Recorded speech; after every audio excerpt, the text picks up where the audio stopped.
Olá, meu nome é Rogério Scher. Aqui trataremos um tema dos mais importantes para quem lidera, para quem faz parte de uma equipe, para quem pretende se engajar cada vez mais com o trabalho, para aqueles que esperam que a sua equipe e a sua empresa possam ter alto desempenho. Aqui nós vamos falar sobre o tema da tarefa à motivação, propósito e engajamento de equipe. E eu quero começar com você exatamente sobre esta última palavra, equipe. Você já parou para pensar que nem todo grupo de pessoas é uma equipe? Às vezes é só um grupo de gente junta. Para que um grupo de pessoas se torne uma equipe, e sobretudo uma equipe pronta para coisas extraordinárias, algumas coisas são essenciais. E olha, falar desse tema é a antessala do engajamento, por uma razão bastante forte. Assim como eu, na condição de cidadão, quando olho pela janela eu não vejo o Brasil, ou eu vejo tão pouco o meu estado, o que vejo sim pela janela é a minha cidade, a minha comunidade. A primeira conexão das pessoas com o trabalho é a equipe onde elas trabalham. São os colegas de trabalho com quem elas compartilham o dia a dia. Por essa razão, o tema de equipes e sobretudo de equipes de alto desempenho são tão fundamentais para o engajamento e são a antessala do tema. Difícil falar de engajamento quando você participa de um grupo de gente, às vezes de um bando de pessoas, não necessariamente de uma equipe. Para que um grupo de pessoas se torne um time, uma equipe pronta para coisas extraordinárias, são necessários alguns requisitos. Uma pessoa que talvez você que me ouve agora já conhece, uma pessoa que é best-seller no mundo, o Patrick Lencioni, o americano Patrick Lencioni, tem um livro que eu te recomendo comprar, porque o livro, ao invés de ser um livro técnico, chato, o livro é um livro bastante criativo, porque é escrito na forma de uma história. É uma ficção corporativa, a história de uma moça que assume uma empresa como CEO no Vale do Silício. Essa empresa é uma empresa de tecnologia e está andando meio de lado. E exatamente ela passa 2 meses observando as pessoas lá naquele ambiente, como é que elas interagem umas com as outras, como é que elas participam das reuniões, como são as reuniões. E aí, dentro deste modelo do Lencioni, expresso, narrado em ficção, neste livro, o Lencioni descreve aquelas que são as 5 dimensões que transformam um grupo numa equipe. E numa equipe pronta para coisas extraordinárias. Este modelo precisa ser lido de baixo para cima. E a base desse modelo, a ausência de confiança. Sim, ele está no negativo, a ausência de confiança, porque ele fala do que ficou conhecido como 5 disfuncionalidades. A primeira disfuncionalidade, a base desse modelo, a ausência de confiança. Perceba como nessa pirâmide, uma dimensão contamina positiva ou negativamente a outra. Se estiverem no tipão de disfuncionalidades, ao invés de confiança, a ausência de confiança, contamina negativamente a próxima, medo do conflito, um ambiente onde as pessoas optam por uma coisa nefasta, harmonia falsa, harmonia artificial. As pessoas evitam o conflito e criam um ambiente que não é verdadeiro.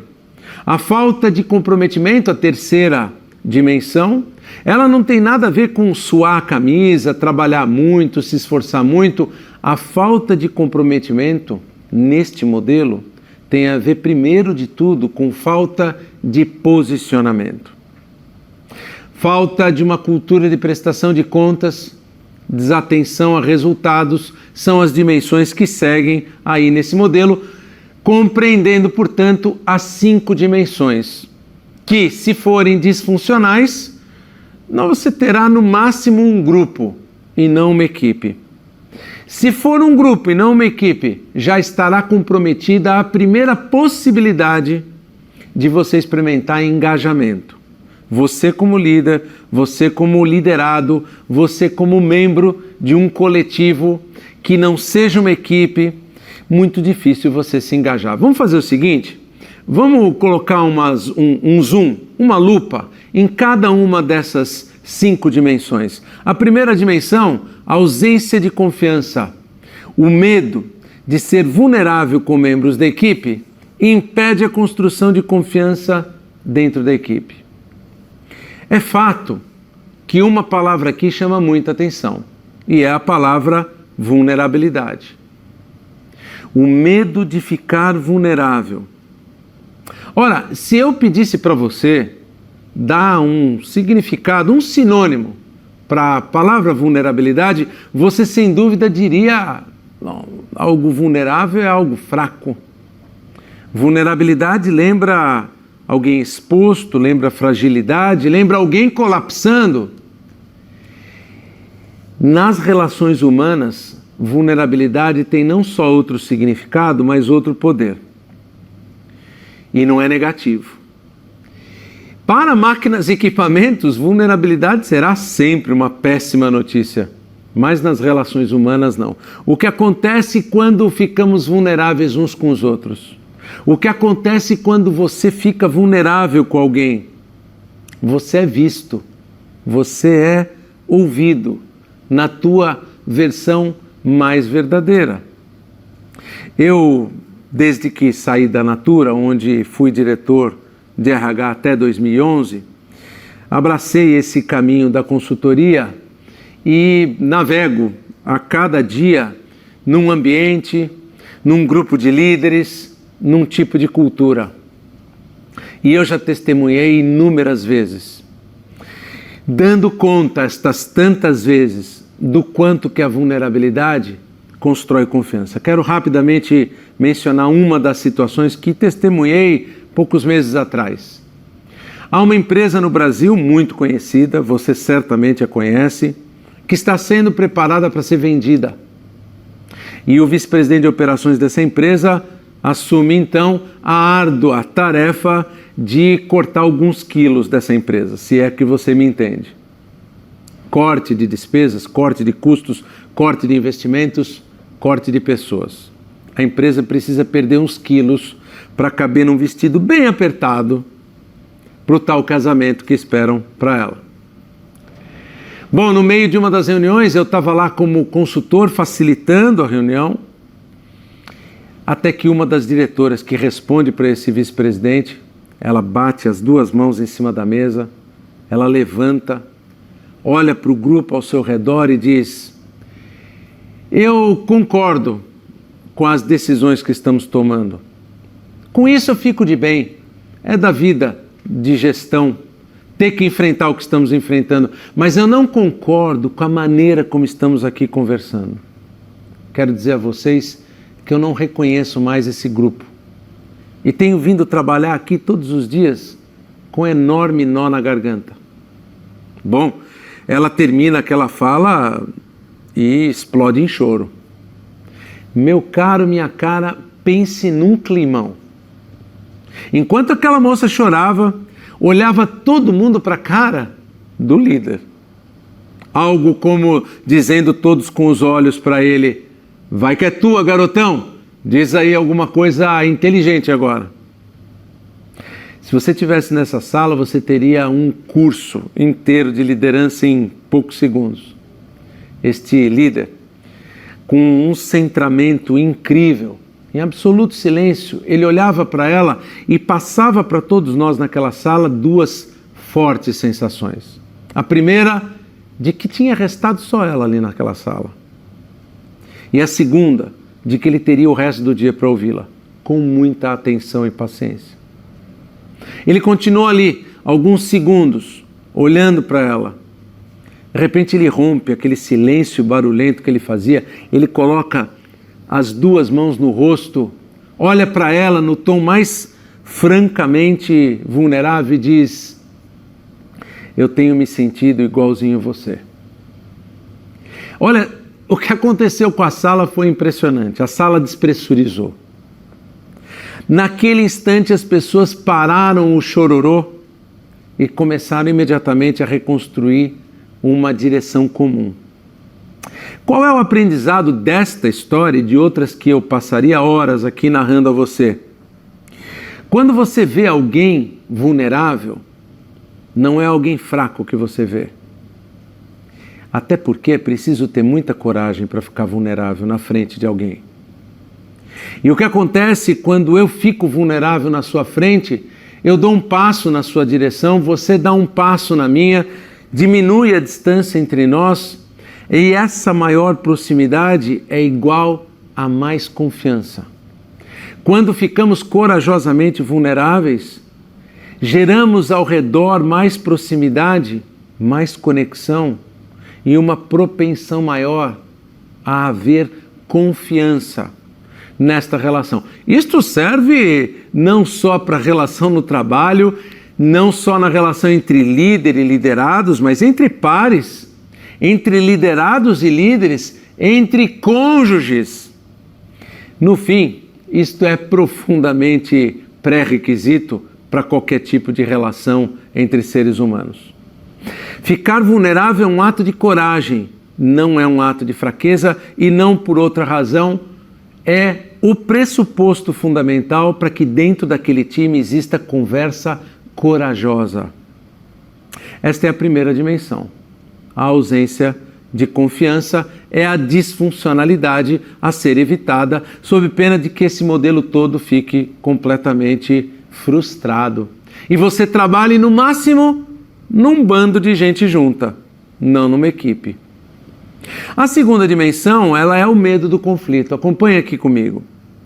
O medo do conflito, o desejo de preservar a harmonia artificial, sufoca a ocorrência de conflito produtivo dentro da equipe, conflito produtivo de ideias. Note só, você não precisaria de uma aula como essa para eu dizer para você que existe um tipo de conflito profundamente tóxico do qual nós nem precisamos falar, porque nós aí esbarraríamos no tipo de conflito que se expressa de maneira assediosa, desrespeitosa, de maneira nociva, tóxica. Você não precisa de aula para isso. No século XXI, a reputação de um líder que erra a mão nisso, ela é profundamente comprometida e muito rapidamente. Vi ao longo desses anos líderes incríveis, tecnicamente sólidos, academicamente robustos, tendo suas biografias muito comprometidas pela reputação de serem assediosos, de não saberem falar com as suas equipes a não ser de um modo agressivo e ofensivo. Não, é desse conflito também que nós não precisamos. Mas no outro extremo, na outra ponta, está aquele grupo de ursinhos carinhosos, de pessoas que, em prol de um suposto clima muito fofo, constrói harmonia falsa. Na realidade, eu sei que a palavra conflito não ajuda muito. E é preciso ressignificá-la tanto quanto fizemos há pouco com a palavra vulnerabilidade. A palavra conflito, claro, lembra alguém dando uma tesoura voadora no meio do queixo de alguém. Mas não é só este o sentido dessa palavra, e não pode ser mesmo. De verdade, o que nós precisamos evitar é este veneno na corrente sanguínea de qualquer grupo, a harmonia artificial. Note bem essa imagem e me diga se você gostaria de pertencer a um time como esse. Harmonia artificial. No time onde há harmonia artificial, as pessoas nunca dizem as coisas umas para as outras, mas sobre essas pessoas e, em geral, quando as portas estão fechadas e as pessoas não estão na sala. A pessoa ali, dentro desse grupo, sempre se manifesta ou antes da reunião ou depois da reunião, nunca na reunião. Não, você não teria prazer de participar de uma equipe como essa. Na realidade, o que você adoraria é fazer parte de uma equipe em que as pessoas dizem a você o que você mais precisa ouvir para o bem da sua própria performance e para o bem daquele coletivo ao qual você pertence. Há alguns exemplos célebres de organizações que em suas culturas organizacionais abraçaram a conversa corajosa. A Apple, durante tantos anos, ela anunciou para todos os seus stakeholders que seja brutalmente franco era um dos comportamentos desejados da sua cultura.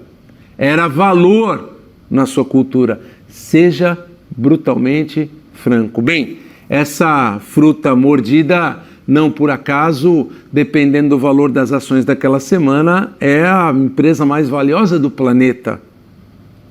Dá até para a gente imaginar que conversa corajosa dá resultado, não é mesmo? Bem, essa é uma ilação totalmente possível. Existe um livro que eu quero deixar como recomendação para você, escrito pelo Ken Segall. Em português, esse livro foi traduzido como Incrivelmente Simples. E o Ken Segall, que foi um grande parceiro do Steve Jobs nos anos de ouro da Apple, ele escreve neste livro que é a descrição mais aprofundada sobre a cultura da Apple. E a respeito da cultura da Apple, o seja brutalmente franco está lá, como marca desejada no comportamento das pessoas, na maneira como as pessoas interagem umas com as outras. É bem verdade que o Steve, se estivesse vivo hoje, teria mais problema, porque naquela época, nos anos 80, nos anos 90, o Steve por vezes passou de um ponto de onde eu e você hoje não passamos nesse século XXI. De verdade, ele teve posturas marcadamente assediosas.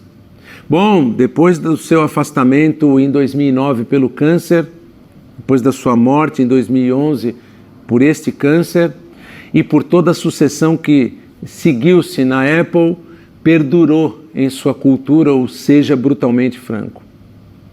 E não é tão comum quanto nós imaginamos ter uma cultura organizacional onde o tema de conversa corajosa, conversa poderosa e difícil, de ser brutalmente franco, de conflitar ao invés de fugir do conflito, conflitar produtiva e respeitosamente, essas coisas não são comuns. Aliás, a esse respeito, Ken Segall diz: só posso dizer-lhe que estar no final de uma conversa brutalmente franca não é tão comum quanto você pensa.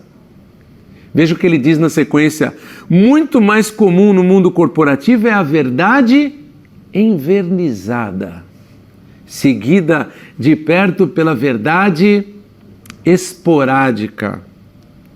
Vamos pegar essas duas ideias porque elas são muito poderosas. A verdade envernizada, o que seria isso?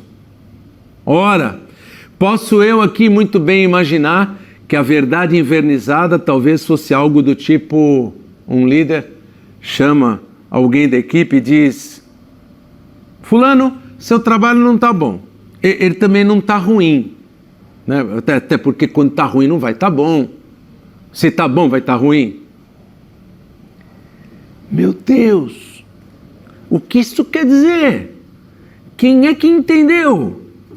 E digo a vocês que com os meus 53 anos de vida, tendo percorrido uma quantidade imensa de ambientes corporativos, eu te afirmo, as pessoas adoecem quando trabalham para líderes cuja verdade sai com um verniz quase que incompreensível, ou mesmo que não sejam dos seus líderes, que sejam dos seus pares, um ambiente onde a verdade é evitada por meio de muito verniz, não engaja e não inspira. A verdade, por outro lado, esporádica é quando alguém esquece o combinado da falsa harmonia, vai lá e diz a verdade. Chega a pedir perdão na reunião. Ei, meu Deus, falei. Devo ter dormido muito mal hoje. Estou com um problema lá em casa. Ei, falei, mas prometo que eu não falo mais a verdade por aqui. A verdade esporádica é aquela que nos visita muito raramente. E quando faz, chega a assustar. Não dá para imaginar que num ambiente assim coisas muito extraordinárias poderão acontecer. De verdade, as equipes de alta performance, que são em si mesmas altamente engajadoras porque são uma equipe e porque produzem alta performance, e essas duas coisas, senso de conexão e resultado, são fatores para o engajamento. Essas coisas, quando estão presentes, estão porque a liderança cumpre uma disciplina bastante inteligente. Olha aqui. O líder que engaja e inspira equipes extraordinárias, ele tem a conversa dividida em duas etapas: diálogo, mas antes o debate. E aí é que eu preciso diferenciar para você o que é um e outro. O debate vem primeiro, e o debate é pensamento divergente. As pessoas combinam divergir. Todo manual que você pegue sobre criatividade e inovação dirá para você que uma das maiores alavancas criativas que se tem é exatamente o debate, o pensamento divergente. Então você é líder, você está conduzindo uma reunião, você diz: pessoal, o tema que está aqui em pauta é o tema X. Primeiro, nós vamos debatê-lo. E debater se faz fortemente por meio de questionamentos. E se? E por que não? E por que sim? E como? E quanto? Questionamento com fluência criativa e questionadora. Assim se faz o debate. E aí as pessoas não ficam melindradas porque nós combinamos divergir. Mesmo que você já sentia ali por perto alguma possível zona de consenso, não abrace tão rápido o consenso. Você ganha altitude e amplitude quando convida o grupo para o debate. Se o tema for muito complexo e a conversa não for nada fácil, anuncie para a sua equipe: nós ficaremos 15 dias em debate. Durante os 15 dias eu quero subir o nariz desse avião e ganhar mais altitude e amplitude sobre o tema. Nós não vamos concordar nos próximos 10 ou 15 dias. Ou, se o tema é urgente, você vai dizer: nós temos 5 minutos para o debate. O fato é que alguém que lidera a reunião naquele momento anuncia que a primeira etapa é o debate e convida as pessoas para o debate. Depois, ele convida as pessoas para o diálogo. E o diálogo aí já será o pensamento convergente. Enquanto o debate é o pensamento divergente, o diálogo é o pensamento convergente. O líder chega para as pessoas e diz assim: muito bem, feito o debate, isto posto, qual é o melhor denominador comum que temos aqui? Qual é o ponto em que convergimos? Para que ele construa alinhamento compromissado. E aí fica essa fórmula. Toda conversa corajosa é igual a debate mais diálogo. Com esse tipo de prática, você evita a harmonia artificial. Porque você põe o debate no começo da conversa corajosa, mas você também evita o melindre, o desconforto que as pessoas têm quando estão no meio de um debate. Por uma simples razão, porque a gente combinou que a gente ia debater discordando um do outro, que a gente ia debater discutindo com argumentos questionadores. Então tá tudo bem. Se alguém chega para mim e diz assim: mas Rogério, como é que você pode provar isso ou aquilo? Eu não fico aborrecido, nem magoado, nem chateado ou coisa parecida, porque nós combinamos divergir. Essa é a disciplina dos times de alta performance. E, portanto, com isso, evitamos essa segunda disfuncionalidade, o medo do conflito. Vamos para a terceira. A terceira disfunção, ela é grande, então acompanha aqui comigo a leitura. Disfunção 3, falta de comprometimento. A falta de posicionamentos claros e de alinhamento compromissado entre o time impede o efetivo comprometimento das partes com o todo. Olha, isso daqui é como um pedaço de queijo gigante. A gente tem que fatiar e comer isso em pedacinhos. Perceba qual que é a primeira parte dessa disfuncionalidade. falta de posicionamento claro. E isso é importante para você entender o próprio título dessa disfuncionalidade. Falta de comprometimento não é aquele grupo que não trabalha muito, que não sua a camisa, que não está enganado. Não tem nada a ver com isso.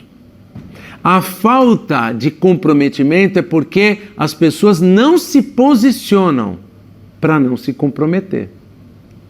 Então imagine que eu sou líder do time onde você atua. Eu peço a palavra. Ou eu não sou o líder, eu sou o seu par, eu sou um membro daquela equipe. Eu peço a palavra e faço um longo discurso de 40 minutos. Eu cito Shakespeare. Eu cito Clarice Lispector. Dados, fatos, estatísticas. Ao final daquela minha longa oratória, você sai da sala com um colega, olha para o colega e diz: Rogério, é a favor, né? Não, eu entendi que ele é contra. Não, mas naquela hora que ele citou Shakespeare, isso, exatamente ali entendi que ele era contra.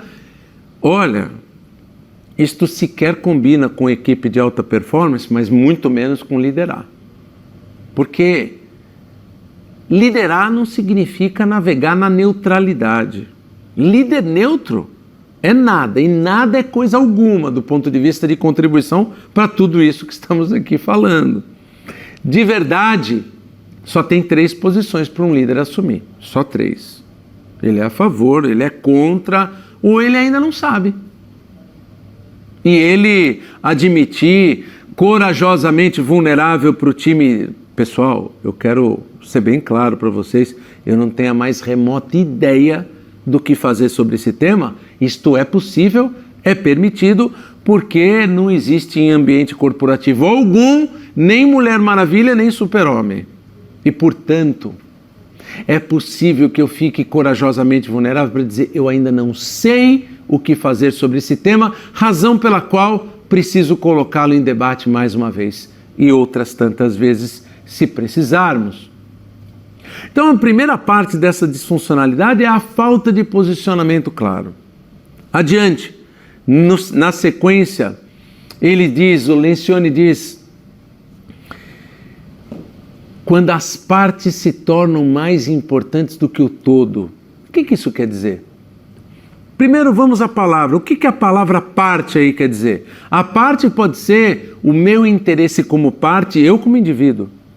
Ou o meu interesse como parte, eu, uma equipe menor dentro de um departamento maior. Basicamente, liderar é se comprometer com algo maior do que si mesmo. Por outro lado, se eu faço parte de um coletivo onde eu estou sempre defendendo minha parte, quer seja eu mesmo, ou quer seja o meu quintal, o meu pedacinho ali de autoridade, eu estou gerando fragmentação. Eu estou dividindo o time. Imagine um líder que sai um dia de uma reunião com a alta direção, a alta direção lá toma uma decisão, vamos para o lado da direita e comuniquem a seus times que nós vamos todos para a direita. O líder reúne a equipe e diz: pessoal, os caras lá da alta direção querem ir para a direita. Mas vocês sabem que eu sempre fui a favor de ir para a esquerda. Isso significa que ele dará à sua equipe 2 inspiradoras opções. Ou eu tenho que ser leal ao meu chefe, ou à empresa onde trabalho. Ora, como deve ser engajador trabalhar num lugar assim, não é mesmo? Sinal de ironia minha aqui. Olha, deixa eu dizer para você que de verdade o líder até pode questionar muito a decisão que a alta liderança tomou e voltar lá e dizer: põe na pauta de novo. A conversa não foi tão corajosa, vamos fazer o debate de novo. E o diálogo, isso é legítimo, isso é até necessário em muitas ocasiões. Mas uma vez tomada a decisão, o alinhamento é compromissado com o todo. Porque líder que é líder não desorienta a sua equipe, não gera ambiguidade, fragmentação, perda de calor e energia no sistema. Isso é um crime quando pensamos no nobre desafio de liderar. Penúltima dimensão, a dimensão da responsabilização. Fugir da responsabilização é a quarta dimensão. Vamos dar uma olhada. A necessidade de evitar o desconforto interpessoal impede que os membros da equipe estabeleçam entre si uma cultura de prestação de contas. Imagine um time num campo de futebol. Lá se vão 20 minutos do primeiro tempo. Você está jogando e percebe que na hora do ataque, embora você esteja bem posicionado, o colega, o jogador ao seu lado está impedido. O que é que você faz? Bom, eu estou na posição certa. Este sujeito está impedido. Eu não sou chefe dele. Na realidade, chefe dele é aquele sujeito no banco, ele que levante e grite. Bom, até aí já perdemos 5 gols. Eu grito com a pessoa e digo assim, você está impedido, sai daí. Por quê? Porque basicamente, algo, enquanto coletivo, que mereça ser chamado de equipe, joga falando, fala jogando. E isso significa que as pessoas naquele coletivo cobram umas às outras, isso é cultura de prestação de contas, independente de cargo e hierarquia. Ou não. Ou nós vamos imaginar que um coletivo forte, coeso e saudável, delega para cima? Espera que o chefe sempre apareça para dizer, você está impedido, você está na posição certa, você para... Isso é um mundo que se pretende hoje cheio de agilidade, onde as empresas optam por squads, tribos, sprints. Com esse tipo de comportamento disfuncional, não tem modismo que dê certo. Aliás, não deve mesmo dar certo se for só um modismo. Eu digo a vocês que um time de alta performance tem a cultura de prestação de contas porque um cobra o outro independente de hierarquia de cargo, de autoridade formal ou não. E quando eu sou cobrado por alguém nessa equipe, não magoo não, não fico deprimido não, porque sei que faz parte de um combinado que fizemos dentro desse coletivo. E aí a gente vai para a seguinte dimensão, para a quinta dimensão, que é a atenção para resultados. A busca de objetivos individuais e de status pessoal corrói o foco no sucesso coletivo. Perceba, quando o Lencioni fala do status, ele não está necessariamente falando de alguém que quer carregar uma melancia no pescoço e sair pelos corredores da empresa. Ele se refere a status do ponto de vista de sobrevivência. É um indivíduo que quer garantir o seu. Ele olha aquela confusão ao redor, um grupo onde não há confiança porque as pessoas não têm coragem de ficarem vulneráveis umas com as outras. Um ambiente em que o conflito ora é tóxico, ora é completamente evitado construindo harmonia artificial. As pessoas não se posicionam e quando resolvem se posicionar é para fragmentar e gerar ambiguidade. As pessoas não cobram umas às outras e delegam para cima. Ora, este indivíduo vê este conjunto de disfuncionalidades e pensa, como é que eu me viro nessa? Como é que eu me salvo nessa confusão? Então ele aperta o botão da sobrevivência individual. Isto acaba fazendo com que um excesso de individualismo enfraqueça ainda mais um coletivo que, vamos combinar, já está bem enfraquecido. Eu quero propor para você uma tarefa. Eu quero propor para você um trabalho que você fará com o seu grupo. Pegue esse slide que aparece agora aqui para você. Ele tem as 5 dimensões e ele tem um termômetro para cada uma das 5 dimensões. Repare bem. Discuta a primeira dimensão com o seu grupo. Leia a disfuncionalidade, a ausência de confiança. E peça para o seu grupo opinar em que medida, neste seu coletivo, as pessoas têm medo de ficarem vulneráveis umas com as outras. E aí, como um bom termômetro, quanto maior o número que o termômetro mostra, pior, porque maior a febre. O que você está medindo aqui é a disfuncionalidade, é a febre. Então, na primeira dimensão, você vai pôr 1 se não tiver a febre, Maravilhosa notícia. 5, se esse grupo estiver muito febril nesta primeira dimensão da ausência de confiança, mesma coisa você faz para as outras 4 dimensões e digo para você com muita experiência nesse tema. Muito menos importante é a nota que você vai dar em cada uma dessas dimensões. Muito mais importante é o processo para conversar, para pôr a nota. Ele é ampliador de consciência e por si só já bastante engajador.